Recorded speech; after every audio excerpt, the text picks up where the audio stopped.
What's really the difference between 3D Touch and Haptic Touch? And is Haptic Touch a suitable replacement on the iPhone 11 and 11 Pro? Let's find out. Hey everyone, it is Andrew here from AppleInsider, and today we're talking about Haptic Touch and 3D Touch.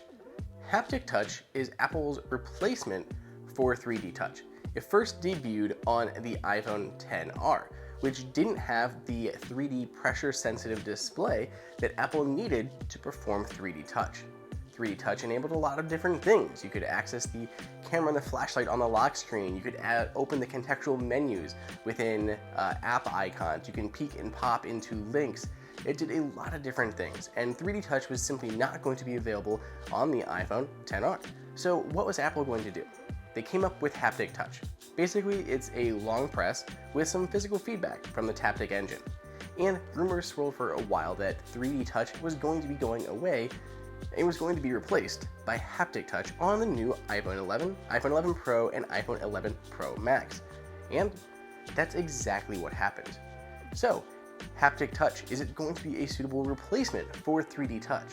Well, if you've been a long-time 3D Touch user and you've picked up the new iPhone 11 Pro or iPhone 11, then you already know the answer to that. And the answer is not really. Let's go ahead and see why Haptic Touch is not really a full replacement for 3D Touch. So how does 3D Touch differ from Haptic Touch, and how does it work on the iPhone 11? Well, there are a bunch of different ways. Haptic Touch does a lot of what 3D Touch can do, but the point of 3D Touch was there's different levels of pressure sensitivity. There could be a shallow press versus a deep press. So if you're looking at a link or an image, you could shallow press it a little bit just to peek into it and view it, let go if you don't want to, or you can press even harder and pop it open. It could open a full image into the Photos app, or it can open a full link preview in Safari. And it was really, really handy. But there are a lot of compromises that we get when we switch to Haptic Touch. So let's grab my iPhone 11 and go through all the different things that we're seeing here. There are a bunch of different ways that Haptic Touch falls short. For instance, on your home screen, if you wanted to move your icons before, you would just hold down an icon for a few moments and it would enter jiggle mode and you could move your icons around.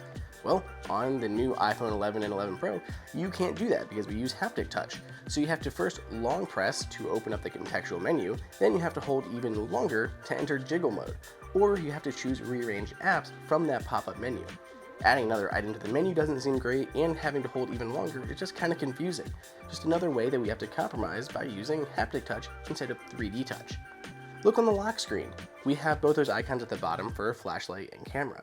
Well, by having to long hold instead of being able to forcefully press, it not only takes longer, but we inadvertently trigger those more often than we want to. If we're pulling our phone out of our pockets, we pull it up, we're kind of holding onto our phone screen, and all of a sudden we enabled our camera. Definitely didn't mean to do that. Same thing with a flashlight. We're just picking up, we're holding it for a second, the screen's on, the camera or the light is coming on. We're triggering these more and more just because we're holding onto our phones and happen to have a piece of thumb or finger or your hand just touching one of those corners of the phone. Whereas with 3D Touch, you had to actually press to enable those functions. So it really is just kind of annoying, even here on the lock screen. And if you're trying to open up the camera and it's slower, that's such a pain in the butt when the entire phone is so much faster thanks to that A13 Bionic chip. It's really frustrating inside of Messages. When we open Messages, before we could just move our finger anywhere on the keyboard and 3D touch down to move the cursor. Now that doesn't work. You have to long hold on the spacebar. And one, it's an extra movement down to do that, and just not as intuitive as it was with 3D Touch. Haptic Touch is great. It really is. It brought all these high-end features to the iPhone XR on a budget phone that couldn't have that pressure-sensitive screen. It even brought features to the iPad that never had 3D Touch, but now we could peek into images and we could open up app icons. We could do things that we couldn't do before. So Haptic Touch really is amazing. But on the iPhone 11 Pro and the iPhone 11 Pro Max, it's simply a step backward. You lose out so much functionality, it's not nearly as intuitive or as easy to use as 3D Touch was.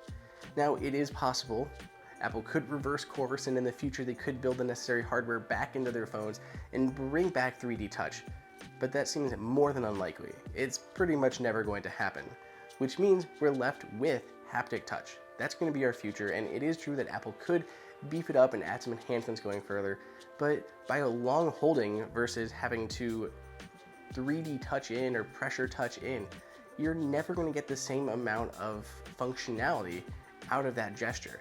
It's disappointing, and the iPhone 11 and 11 Pro and 11 Pro Max are simply fantastic phones, and we love them, and there's so many other new features, but dropping 3D Touch for Haptic Touch is a real disappointment.